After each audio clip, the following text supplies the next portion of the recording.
42 degrees latitude south. There are signs that don't lie. Like these two albatross hovering nearby the Edmond de Rothschild boat. On the other hand, where weather conditions are concerned, it's rather calm, which is quite unusual. It's not very strong yet. But then again, we're in no hurry to get the first depression. Now in third position, Sébastien Josse is slowed down, and his gap with the infernale duet Thompson-Leclerc doesn't stop increasing.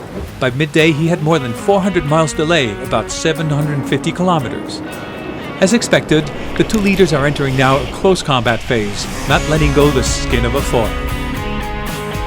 With his SMA, Paul Meillat in fourth position confirms his excellent start of the race.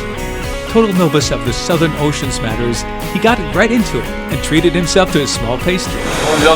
We crossed last night the Cape of Good Hope. And I'm lucky, it's a Sunday.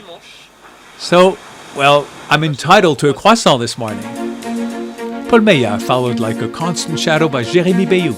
Maître Coq skipper deserves credit. He's been deprived of both of his satellite antennas with the consequences one could well imagine. I spend a lot of time at the chart table, making assumptions, making diagrams, whereas it should be done with one click. It takes up a lot of time, and on top of that, it's not very efficient. Because here, for example, I thought there would be 20 to 23 knots, and in the end, there are gusts at 30. I should have a photo satellite for the gusts of the wind, but that I can't do. So sure, it's certainly very disabling. Yesterday morning, Morgan-la-Gravière, who was forced to abandon because of the damages on a router, was approaching Cape Town in South Africa. This is what he saw.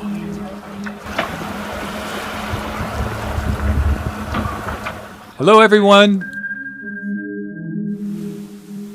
Incredible. I'm escorted by whales.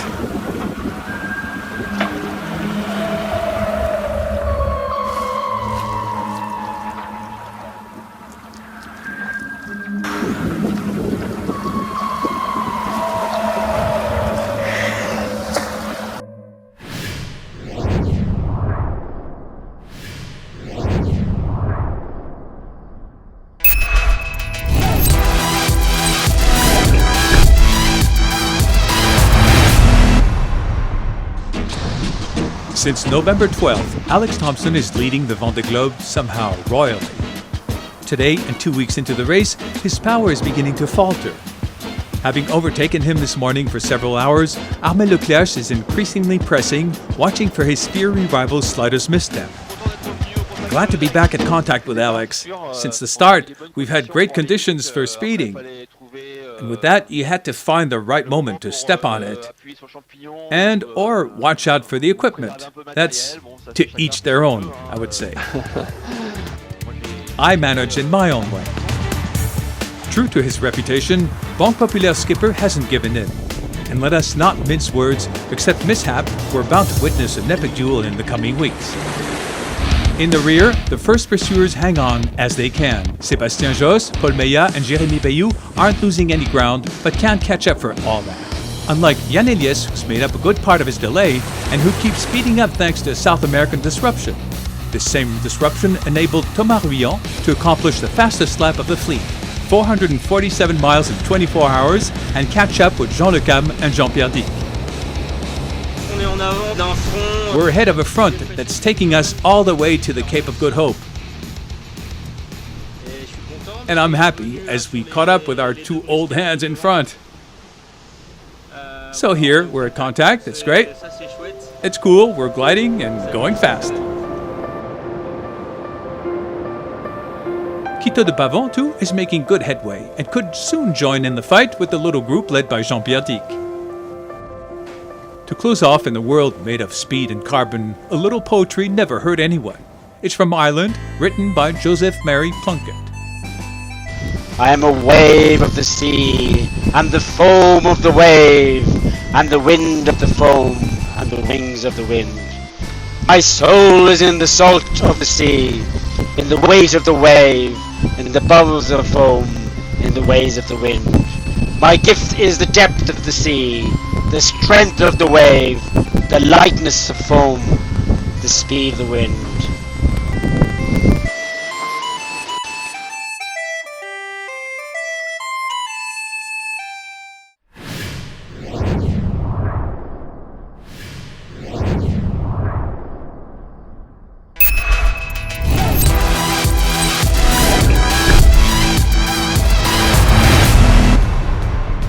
Vendee Globe, we're at the 23rd day of the race. With no further delay, let's find our very special correspondent at the heart of the event.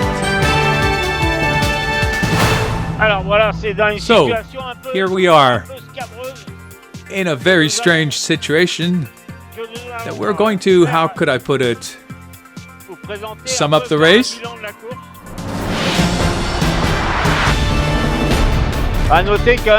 Let's note an enormous gap between the first and the last. More than 4,000 miles. Imagine, the distance between Quimper and New York City is 2,700 miles. So it's a huge gap. Let's note also that between the first and second that are rubbing elbows, the third is at 400 miles in the back. So we're talking about a fleet that's widely spread out on this Vendee Globe. Gaps that widen day after day. A little group of 7 or 8 boats caught up in the St. Helene's High. Let's note a beautiful race led by Keguiner with our friend Yann Eliès.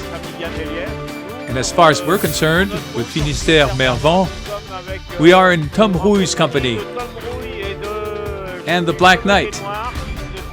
None others but Thomas Rouillon and our national Jean-Pierre Dick,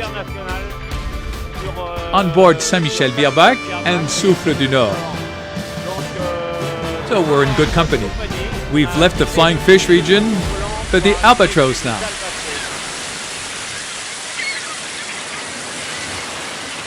Good evening to everyone, and yes, we can.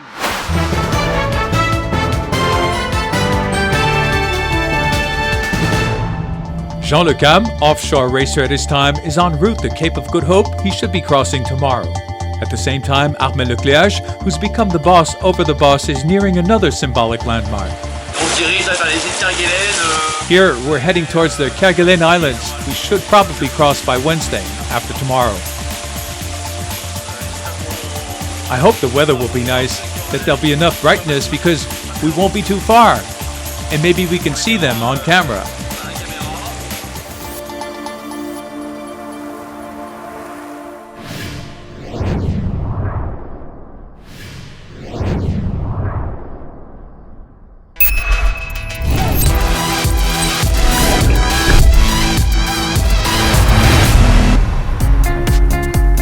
This was yesterday.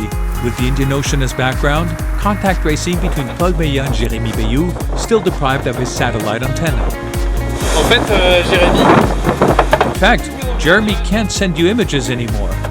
Now, since he's right next to me, let me try to call him. Maître Coq, SMA calling. Yes, SMA, this is Maître Coq. Jerem, I'm doing a little film right now. Oh, are you? Well, that's nice of you. Listen, pass my hello to the Earth. I'm actually filming myself right now, but this is material I won't show until after arrival. Sorry, huh? You won't see your boat on the 8 o'clock news. Sympathetic exchange between these two opponents fighting for 4th place. Behind this duet at more than 300 miles, Yann Eliès gives us a totally different vision of the Indian Ocean, wild and beautiful as the South can be. The sea is surging a little now. Behind the trail, a beautiful light.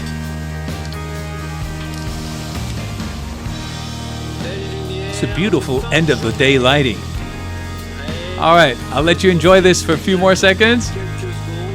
I have to say, it's quite something.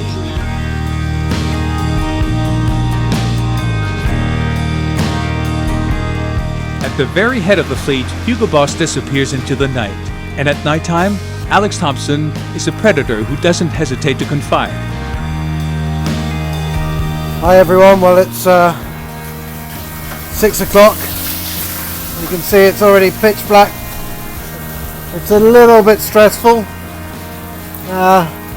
You certainly feel isolated when you're down here. You know there's nobody to rescue you, nobody to help you. You're miles away from land. And I think down here, certainly I always feel that you need to be careful. Don't want to push too hard, don't want to break something. So that's what I plan to do. Stay conservative, try and nip at Armel's heels if I can. I'm on the port jibe, so no foil on this side. And see if I can stay in touch until we get to starboard, and then I can do something about it. So feeling positive, all happy, well fed, well rested. Bit chilly though. Hope all's good with you.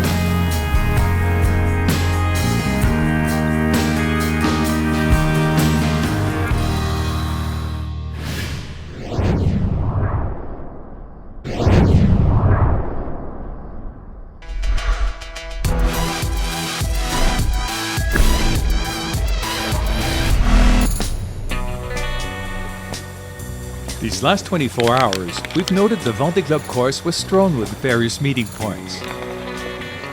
First, on the way to the Roaring Forties at the level of the 32nd parallel. Bon, voilà, sur la IS, on peut... Well, here, on the AIS, we can clearly see there's a cargo that's right by my side. In this part of the world, it's quite rare. Let's take a closer look. Now, where is this cargo? Wow. That's a nice-sized container carrier. Alors, mon pote? So, my friend, you must be wondering what I'm doing here, huh?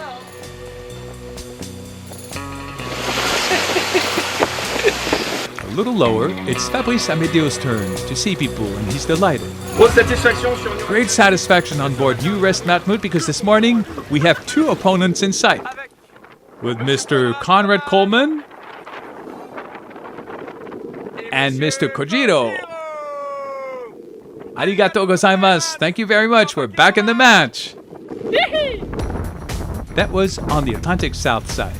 On the Indian Oceans, Sébastien Josse is on the way to making the connection with the next meeting point. La visibilité s'améliore. There's greater visibility, but it hasn't warmed up still. En route to the Kerguelen Islands. Sébastien Josse won't reach the Kerguelen Islands before tomorrow. It's Armel Lecléache who today in the early morning crossed them and passed a helicopter and a ship of the National Navy on mission in the area. We've got the Nivos right next to us. The ship of the National Navy who's been escorting us for the last 15 minutes. Here, off the Kerguelen Islands. It's nice. We've got company. It feels good. Promise tomorrow you'll discover other images, those of Banque Populaire, but also of Hugo Boss, filmed from the helicopter.